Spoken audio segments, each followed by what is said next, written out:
Isotropic কাকে বলা হয়? অ্যানিসোট্রপিক আর আইসোট্রপিক দুটো ম্যাটেরিয়াল মনে রাখবো সবসময়। আইসোট্রপিক হলো যেটা ম্যাটেরিয়ালের প্রপার্টিজ ডিফারেন্ট ডাইরেকশনে ডিফারেন্ট হয়, না একই ডিফারেন্ট ডাইরেকশন ডিফারেন্ট হলেও প্রপার্টিজ সেম থাকে। বাট এক্স অ্যাক্সিস বরাবর এক ধরনের প্রপার্টিজ, ওয়াই অ্যাক্সিস বরাবর সেম প্রপার্টিজ, জেড অ্যাক্সিস বরাবর সেম প্রপার্টিজ। তার মানে মানে এর অ্যাক্সিস বরাবর প্রপার্টিজ চেঞ্জ হয় না, সেটা হলো গিয়ে আইসোট্রপিক ম্যাটেরিয়াল। যে সকল ম্যাটেরিয়াল অ্যাক্সিস বরাবর তার প্রপার্টিজ চেঞ্জ করে তাদেরকে বলা হয় থাকে অ্যানিসোট্রপিক ম্যাটেরিয়াল। ঠিক আছে। আর যদি তার অপটিক্যাল প্রপার্টিজ চেঞ্জ হয় তাহলে তাকে বলতেছি আমরা অপটিক্যাল অ্যানিসোট্রপিক। যেমন the refractive index in general depends on the direction of the propagation and electric field. তো most of the crystal non crystalline solid, যে সকল নন ক্রিস্টালাইন সলিড যেমন ধরো গ্লাস, লিকুইড, এগুলো হলো আইসোট্রপিক ম্যাটেরিয়াল। কিন্তু most of the crystal shows A degree of optical anisotropic.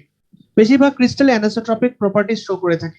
The result of optical anisotropic is that except along certain specific direction any unpolarized light ray entering such crystal breaks into two different rays with different polarization and phase velocity. মানে হলো unpolarised কোন একটা light ক্রিস্টালের ভিতরে ঢুকলেই সে দুইটা ভাগে ভাগ হয়ে যাবে। তার মানে কি অপটিক্যাল অ্যানিসোট্রপিক কন্ডিশন তৈরি করবে ক্রিস্টালের মধ্যে। ঠিক আছে। আর অপটিক্যাল অ্যানিসোট্রপিক ক্রিস্টালগুলোকে বলা হয় থাকে বাইরেফারেন্স। বাইরেফারেন্স বলা হয় থাকে because an incident light beam may be doubly refracted। মানে একটা ইনসিডেন্ট লাইট বিম যেটা আছে সেটা দুইবার রিফ্লেকশন হতে পারে যে কোনো একটা ক্রিস্টালের মধ্যে। এই জন্য অপটিক্যালি অ্যানিসোট্রপিক ক্রিস্টালগুলোকে বাইরেফারেন্স বলা হয়ে থাকে।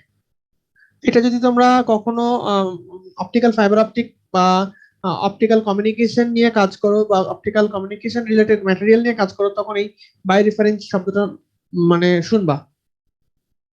তো এই এই স্লাইডটা পড়তে হবে, অপটিক্যাল অ্যানিসোট্রপিক কাকে বলে, আইসোট্রপিক কাকে বলে।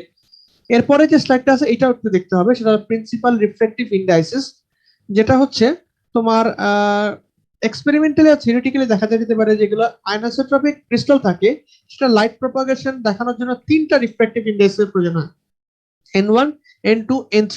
এবং এই তিনটা reflective index mutually orthogonally direction to the crystal. ক্রিস্টালের অর্থোগোনাল ডাইরেকশন বরাবর এই তিনটা রিফ্লেকটিভ ইন্ডেক্স থাকে। মানে এক্স অ্যাক্সিস বরাবর তার reflective index N1, y axis বরাবর the refractive index N2, z axis বরাবর the refractive index N3। এই জন্য x y z কে বলা হয় থাকে প্রিন্সিপাল অ্যাক্সিস। আর anisotropic crystal may possess one or two optic Axis.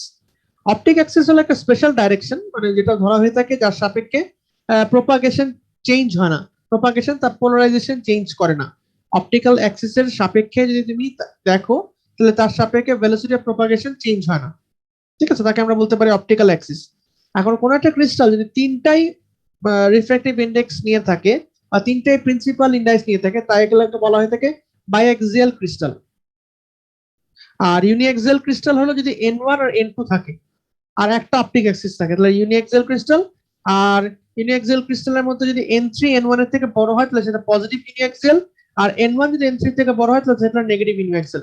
এগুলো বলার কারণ হচ্ছে কোশ্চেন যদি আসে what is biaxial crystal, what are uniaxial crystal, তাহলে এখান থেকে বলতে হবে what is optic axis, what is principal axis. তাহলে এই স্লাইডটা তোমাদের লাগবে। এটা জাস্ট একটা এক্সাম্পল দেওয়া হয়েছে বিভিন্ন ম্যাটেরিয়ালের ক্ষেত্রে কিরকম আসে। যেমন ধরো আইস হলো একটা ইউনিএক্সিয়াল পজিটিভ, মানে হলো আইসের এক্স অ্যাক্সিস এবং ওয়াই অ্যাক্সিস বরাবর রিফ্র্যাক্টিভ ইন্ডেক্স চেঞ্জ হতে পারে কিন্তু জেড অ্যাক্সিস বরাবর রিফ্র্যাক্টিভ ইন্ডেক্স চেঞ্জ হবে না। ও আর ই ডিফাইন করে থাকে অর্ডিনারি আর এক্সট্রা অর্ডিনারি ওয়েভ। ঠিক আছে, একটা হলো অর্ডিনারি ওয়েভ আর একটা হলো এক্সট্রা অর্ডিনারি ওয়েভ। ঠিক আছে। আচ্ছা, এক্সট্রা অর্ডিনারি এবং অর্ডিনারি ওয়েভ বেসিক্যালি কি বোঝায়? একটা হলো ইউনিএক্সিয়াল ক্রিস্টালের ক্ষেত্রে এক্সট্রা অর্ডিনারি ওয়েভ আর একটা অর্ডিনারি ওয়েভ দুটো অর্থোগোনালি পোলারাইজড ওয়েভ থাকে। অর্থোগোনালি পোলারাইজ মানে কি একটা ওয়েভ আর একটা ওয়েভের সাথে অর্থোগোনাল। অর্থোগোনাল মানে কি তারা ভেক্টরদের কোনো কিছুই মিলবে না, অর্থোগোনাল ইউনিক প্রপার্টিজ শো করবে। O wave has the same phase velocity. এটাও একটা জরুরি স্লাইড। এই আগের স্লাইডটা আমরা দেখলাম যে প্রিন্সিপাল রিফ্র্যাক্টিভ ইন্ডেক্স কাকে বলে, আর এই স্লাইড থেকে যেটা দেখতে লাগবে হোয়াট ইজ অর্ডিনারি ওয়েভ আর হোয়াট ইজ এক্সট্রাঅর্ডিনারি ওয়েভ।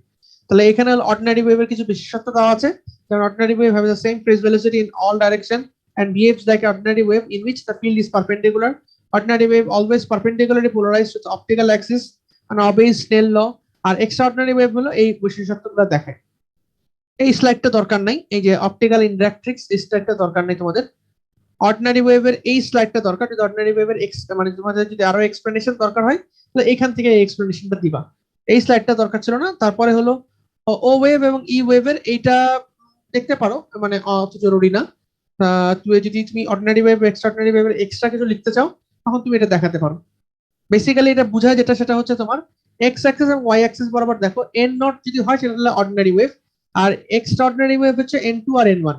মানে অপটিক অ্যাক্সিসের সাপেক্ষে যদি চিন্তা করো, optical wave propagation along optic axis আর wave propagation normal to the optical axis, যদি তোমার নর্মাল হয়ে থাকে তাহলে তখন অর্ডিনারি ওয়েভ হয়ে যাবে এন ওয়ান, আর এক্সট্রাঅর্ডিনারি ওয়েভ হবে 90 degree of n three. N two বা এন ওয়ান হবে না, এন থ্রি হয়ে যাবে। এটা লাগবে না, এই স্লাইডটা লাগবে না। আর এখানে কিছু এক্সাম্পলের মধ্যে কিছু ভ্যালু দিয়ে দেওয়া আছে, যেমন ইউনিঅ্যাক্সিয়াল নেগেটিভ লিথিয়াম নিবোনাইট, এটা ইউনিঅ্যাক্সিয়াল নেগেটিভ ক্রিস্টাল, যেটা হচ্ছে তোমার অর্ডিনারিতে তার রিফ্লেকটিভ ইন্ডেক্স 2.29 আর এক্সট্রাঅর্ডিনারিতে তার রিফ্লেক্স হলো 2.20 লিথিয়াম নিবোনাইটের ক্ষেত্রে।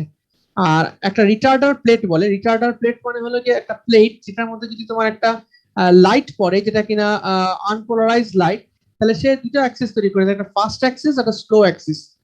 মানে বেসিক্যালি ফার্স্ট অ্যাক্সিস বলতে বোঝাচ্ছে যে এক্স অ্যাক্সিস বরাবর, আর স্লো অ্যাক্সিস বোঝাচ্ছে যেহেতু জেড অ্যাক্সিস বরাবর কোনো ওয়েভ যাচ্ছে না, এই জন্য স্লো অ্যাক্সিস বলছে।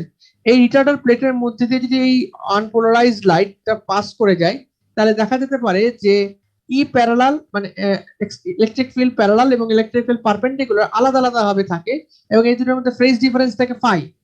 এই ফাই এর ইকুয়েশন হচ্ছে twice pi by lambda N E minus N not. N E হলো extraordinary wave refractive index, ordinary wave refractive index, L হলো ডিস্টেন্স, কোন ডিস্টেন্সটা, এই যে ফার্স্ট অ্যাক্সিস যে আছে সেই অ্যাক্সিসের ডিস্টেন্সটা, আর ইকুয়ালস টু পাই। এটার একটা অঙ্ক আছে, what should be the thickness, মানে হলো কি বের করতে বলছে থিকনেস এল টাকে, what should be the thickness L of half wave quarter wavelet for a wavelength of lambda equals to 590 nanometre. তাহলে এখানে দেওয়া আছে কি দেখো, ল্যামডা দিয়ে দেওয়া আছে N E minus N not. এটা আমরা কোথা থেকে পাবো, এটা যেহেতু কোয়ার্টজ বলে দেওয়া আছে, আমরা এখান থেকে কোয়ার্টজের এন ই এবং এন নট এই ভ্যালুটা দিব। তাই এই ধরনের কোনো যদি অঙ্ক দেওয়া থাকে তাহলে অবশ্যই একটা টেবিল দিয়ে দেওয়া থাকে। ঠিক আছে, টেবিল থেকে আমরা এন ই এবং এন নট যদি বের করি তাহলে এল থেকে আমরা বের করতে পারবো যে এল এর ভ্যালু কত। তাহলে এই অঙ্কটা জরুরি। ব্যাস, এই স্লাইডে এই কটা জিনিস দেখলেই হবে। আর লাস্ট স্লাইডে যেটা আছে সেটা হচ্ছে তোমার একটা topic, electro optic effect. Electro optic effect মানে বোঝাচ্ছে হলো গিয়ে reflective index of the material electric ফিল্ডের সাপেক্ষে চেঞ্জ হয়ে যায়, যার ফলে সে মডুলেট হতে পারে। যেমন কোনো একটা ম্যাটেরিয়ালের রিফ্লেকটিভ ইন্ডেক্স ইলেকট্রিক ফিল্ডের সাথে ফাংশন, এই জন্য এটাকে বলা হয়ে থাকে electro optic effect. Reflective index electric ফিল্ডের সাপেক্ষে চেঞ্জ হয়ে যাবে, যেমন del N equals to A one E, যেখানে এ ওয়ান হলো কনস্ট্যান্ট টার্ম, এবং এইটাকে বলা হয়ে থাকে Pockels effect. Pockels effect photonics এর একটা খুবই গুরুত্বপূর্ণ এফেক্ট, ফটোনিক্স বা ন্যানো ফটোনিক্স এর ক্ষেত্রে। ইনফ্যাক্ট রিসেন্টলি অনেকগুলো কাজ হচ্ছে এটা নিয়ে। আমার মানে অ্যাডভান্স রিসার্চের কিছু কাজ হচ্ছে পোকেল এফেক্ট নিয়ে, ইলেকট্রো অপটিক এফেক্ট নিয়ে আমার কিছু ন্যানো ফটোনিক্স এর কাজ রিসেন্টলি করতেছি আমি। তো এই পোকেল এফেক্ট মানে হলো কি তোমার ইলেকট্রিক ফিল্ডের সাপেক্ষে কিভাবে তুমি রিফ্লেকটিভ ইন্ডেক্স অপটিক্স এর রিফ্লেকটিভ ইন্ডেক্স চেঞ্জ করতে পারো এবং সেটাকে কিভাবে তুমি কাজে লাগাতে পারো সেটা দেখাটা এমন একটা কাজের মধ্যে আছে। ঠিক আছে, সো ফোকাল এফেক্ট আমরা ইলেকট্রিক্যাল আপ টু ইলেকট্রিক এফেক্টের ক্ষেত্রে দেখা যেতে পারে। কার এফেক্ট হলো আরো অ্যাডভান্স এফেক্ট, যেমন ধরো ফোকাল এফেক্টে বলা হয়েছিল টেলর সিরিজ যদি ভাঙাও তাহলে তোমার ফার্স্ট অর্ডারটা নিয়ে কাজ করা শেষ, কিন্তু কার এফেক্টটা সেকেন্ড অর্ডারটা নিয়েও কাজ করবে, মানে হলো শুধুমাত্র ই না, ই স্কোয়ার নিয়ে কাজ করবে। এই জন্য এটাকে কার এফেক্ট বলা হয়ে থাকে, এটা মাছ মাছ মাছ মোর অ্যাডভান্স এফেক্ট বলা যেতে পারে। এগুলো সবই নন সেন্টিওসিমেট্রিক ম্যাটেরিয়ালের ক্ষেত্রে হয়ে থাকে। ফোকাল এফেক্ট গুলা, যেমন সোডিয়াম ক্লোরাইড একটা সেন্টিওসিমেট্রিক ম্যাটেরিয়াল। সেন্টিওসিমেট্রিক মানে কি একটা সেন্টারের সাপেক্ষে তার উপরে নিচে ডানে বামে সব সেম আয়ন থাকবে। আর নন সেন্টিওসিমেট্রিক ম্যাটেরিয়ালের ক্ষেত্রে ফোকাল এফেক্ট, কিন্তু সোডিয়াম ক্লোরাইড সেন্টিওসিমেট্রিক বলে ফোকাল এফেক্ট দেখায় না, কিন্তু গ্যালিয়াম আর্সেনাইড একটা নন সেন্টিওসিমেট্রিক ম্যাটেরিয়াল, সুতরাং গ্যালিয়াম আর্সেনাইড তোমার ফোকাল এফেক্ট দেখাবে। ওকে, এই জন্য আমি যখন কাজ করতে গেছি তখন আমাকে নন সেন্টিওসিমেট্রিক ম্যাটেরিয়াল গুলো কি কি আছে, সেগুলোর অপটিক্যাল প্রপার্টিজ কি হতে পারে সেগুলো দেখতে হয়েছে আমার। আচ্ছা, ইলেকট্রিক ফিল্ডের সাপেক্ষে তাহলে এইভাবে আমরা যদি রিফ্র্যাক্টিভ ইন্ডেক্সে চেঞ্জ করে থাকি, যেমন ধরো যদি নেগেটিভ ইলেকট্রিক ফিল্ড দেই তাহলে নেগেটিভ রিফ্র্যাক্টিভ ইন্ডেক্স চেঞ্জ হবে, the material is centrosymmetric and A1 is 0 for all non-centrosymmetric crystalline, যেমন গ্লাস এবং লিকুইড রেখেছি। তো ফোকাল এফেক্টের এইটা দরকার নাই তোমাদের আপাতত, জাস্ট ওটা জানলেই হবে। আর এখানে লিথিয়াম নিবোনাইটের এই যে ছবিটা, এই ছবিটা দেখবা যে লিথিয়াম নিবোনাইটের ক্ষেত্রে আলটিমেটলি যেটা আসে এটা হলো ফোকাল এফেক্টের ইকুয়েশন, যেমন ধরো n1 prime equals to n1 মানে previous n1 plus half n1 cube r22 ইএ। r22 হলো গিয়ে ফোকাল কোফিশিয়েন্ট, যেটা যেমন লিথিয়াম নিবোনাইট ইউনিঅ্যাক্সিয়াল ক্রিস্টাল, এন নট এবং এনই হলো ইন্ডাইসেস গুলো, ফোকাল কোফিশিয়েন্ট R13 R33, ঠিক আছে, R13 এবং R33 দেওয়া আছে এত। তাহলে এখান থেকে আমরা এটা লিথিয়াম নিবোনাইটের ক্ষেত্রে এভাবে আমরা এর ওয়েভলেন্থ বের করতে পারি N1 প্রাইম। N1 প্রাইম হচ্ছে ফোকাল এফেক্টের কারণে তার রিফ্র্যাক্টিভ ইনডেক্স যেটা তৈরি হচ্ছে সেটা।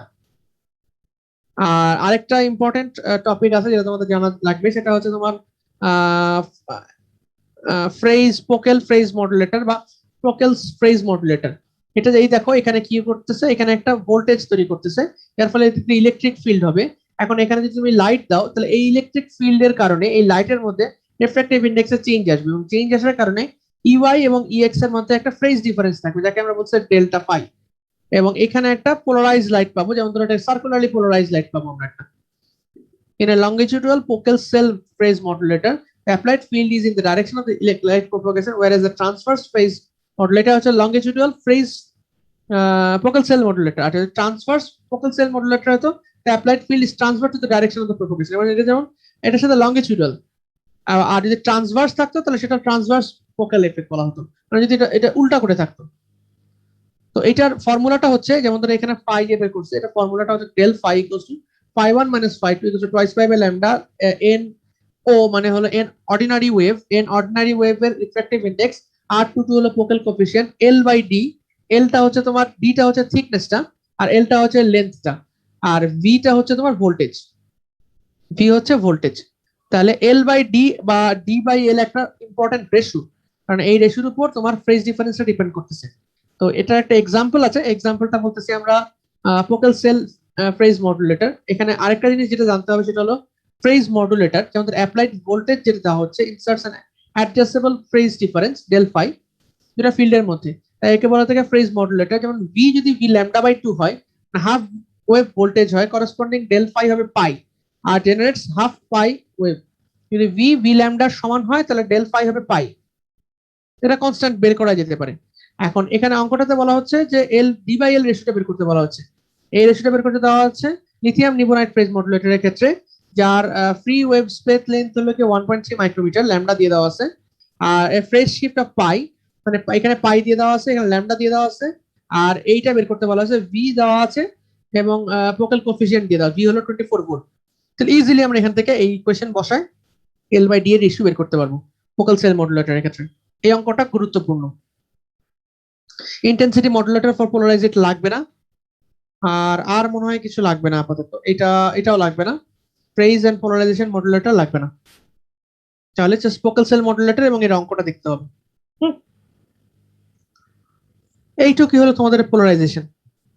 তো পোলারাইজেশন পুরো জিনিসটা বোঝার কথা না একবারে, তো বেসিক যে আইডিয়াটা মনে রাখবা যে পোলারাইজেশন দুই ধরনের হয়, এস পোলারাইজেশন, পি পোলারাইজেশন, ঠিক আছে। এটা ইলেকট্রিক ফিল্ডের উপর ডিপেন্ড করে হয়।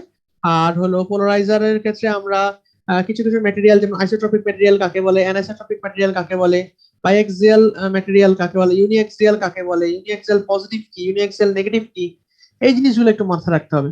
অর্ডিনারি ওয়েভ কাকে বলে, এক্সট্রা অর্ডিনারি ওয়েভ কাকে বলে, ট্রান্সমিশন অ্যাক্সিস, অপটিক্যাল অ্যাক্সিস, তারপর হচ্ছে তোমার প্রিন্সিপাল রিফ্র্যাক্টিভ ইন্ডাইসেস গুলা কি কি বলে, এই জিনিসগুলা মেইনলি ফোকাস থাকবে, বেসিক আইডিয়া যেগুলো পোলারাইজেশনের ক্ষেত্রে। আর হলো তোমার electro optic effect, focal effect, Kerr effect, তারপর হচ্ছে focal phase modulator. Focal phase মডুলেটরের ক্ষেত্রে ফাইটা কিভাবে ডিপেন্ড করতেছে, আর রিটার্ডার প্লেট একটা আছে, রিটার্ডার প্লেটটা দেখতে হবে। এই হলো কি মোটামুটি ভাবে তোমাদের পোলারাইজেশন, এই জিনিসগুলো দেখলেই হবে। আর আগে গত সেমিস্টারের দুই একটা কোয়েশ্চেন যে আছে পোলারাইজেশন রিলেটেড, সেই জিনিসগুলো দেখবা। তো পোলারাইজেশন একটা ইন্টারেস্টিং টপিক। আমি যেটা বললাম ইলেকট্রো অপটিক এফেক্ট, যেটা আছে ইলেকট্রো অপটিক এফেক্ট নিয়ে আমি কিছু কাজ করতেছি, ন্যানোফোটনিক ম্যাটেরিয়াল কিভাবে ইলেকট্রো অপটিক এফেক্টের কনসেপ্টের কিভাবে চেঞ্জ আসে, বা ইলেকট্রো অপটিক এফেক্ট গুলো কিভাবে আমরা ভোল্টেজের উপর সর্বোচ্চ কতটুকু চেঞ্জ আনতে পারি, যার উপর ভোল্টেজ চেঞ্জ করে সেটা ফোকাল এফেক্ট দেখায় না। আমার রিসার্চের একটা কাজ ওটাও ছিল, যে আমরা একটা ম্যাটেরিয়াল এলাম তাহলে সর্বোচ্চ কতটুকু ভোল্টেজের চেঞ্জের মাধ্যমে আমরা চেঞ্জ আনতে পারি, আর যদি মাল্টিপল লেয়ার হয় তাহলে ফোকাল এফেক্টের কনসেপ্টটা কিভাবে কাজ করে যায়, সেটা কি একটা লেয়ারে কাজ করে না সম্পূর্ণ লেয়ার গুলো কাজ করে। হোপফুলি হয়তো আমি দেখি এটা আমি এক্সটেন্ড করাবো রিসার্চ। ঠিক আছে, আর কোনো কোয়েশ্চেন? তোমাদের কুইজ হলো শুক্রবার, কালকে, তাই না? কালকে একটা কুইজ আছে। জি স্যার। কালকে 7টার সময়? হ্যাঁ জি স্যার। ঠিক আছে, তোমাদের সিলেবাস ঠিক ছিল? Photo detector and solar cell. Photo detector আর সোলার সেল, হ্যাঁ ঠিক আছে, সোলার সেল থেকে এটা দিব, ফটো ডিটেক্টর